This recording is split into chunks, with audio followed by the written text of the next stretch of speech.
Saturday కొంచెం ఎక్కువసేపు పడుకుందామంటే 9కి మ్యూజిక్ క్లాస్ ఉంది. సో 7:30కి అంతా వచ్చేసాం మ్యూజిక్ క్లాస్కి. అండ్ నెక్స్ట్ ఎక్కడికి వెళ్తున్నామంటే అతి కష్టమైన పని అనమాట. నెక్స్ట్ ఇయర్ స్కూల్ అడ్మిషన్కి ఇప్పటి నుంచే వెతుకులాట అనమాట. అసలు కంపేర్ చేసుకుంటే 90 బర్న్ అయిన పిల్లలకి ఇప్పటికి ఎంత డిఫరెన్స్. నా బీటెక్ మొత్తానికి అయింది కూడా అంటే ఆల్మోస్ట్ నాకు గుర్తుండి 1 lakh కూడా కట్టలేదు. ఇప్పుడు ఈ ఫీజు నేను ఏం చేసే దాంట్లో 6 months శాలరీ అనమాట. అది PP1కి ఎల్కేజీకి ఏం మాట్లాడాలి. నైని ఆ హంగులు ఆ ఆర్భాటాలు స్కూల్ చూసి అమ్మ మోలా అని అడిగింది. ఇంకా ఏం డిసైడ్ చేయలేదన్నమాట. 1కి 4 స్కూల్స్ ఆ ఫీజ్ స్ట్రక్చర్ అన్నీ కంపేర్ చేయాలి అనేసి.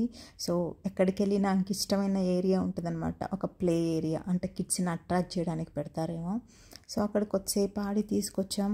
చూడాలి ఏ స్కూల్ అని. Thank you.